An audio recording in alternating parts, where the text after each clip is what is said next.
had a sub in Atlantic City, chances are you had a sub from this bakery.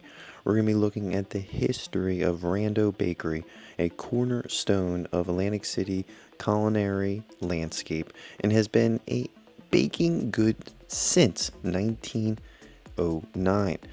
The bakery's history is a true family affair, beginning with the founder, Anthony Rando. He and his wife lived above the old Atlantic City Italian bakery, where Anthony honed in on his craft. The family eventually moved into 122 North Mississippi Avenue, where the bakery also relocation before finally its destination at 128 North Mississippi Avenue in 1949. That's the current location today. The history, Anthony's sons took it over, and Nicholas Sr. and Salvatore continued to operate until their deaths until the late 1990s, early 2000s. Now today, Rando Bakery remains a fifth generation family owned and operated business, and it is the reason why Atlantic City submarine sandwiches are so famous. The bakery supplies many of the city's beloved sub shops, such as the White Castle Sub House, with their signature rolls.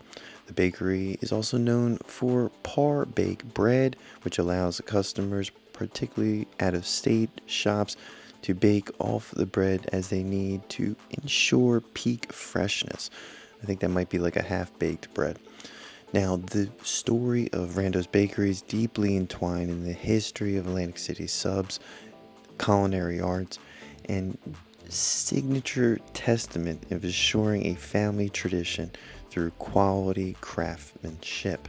There's everything I like about this place, and I always try to get over here and throw a few sub rolls into my bag or car anytime I'm going through Atlantic City. Sometimes it's even better to get a sub roll and you could start building your own sub sandwiches with chicken fingers or anything like that down the road. That bread is as fresh as it can be. You can see right here, you come on in, you're going to get incredibly decent price. I mean, I think I spent $5. I got a few rolls, a bag. It comes with a bag. I mean, it's real old school here.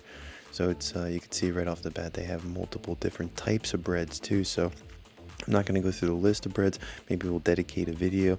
We can have someone that's a specialist talking about the breads a little bit better. But you can see right here, I would love to get back over here and learn more about.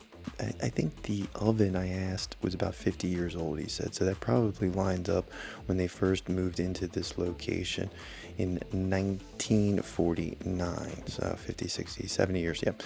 That's going to do it for our video. Hopefully this gets you one step closer to understanding this. But more importantly, let's turn it into a Reddit type feel. Any information would be greatly appreciated to add to this video.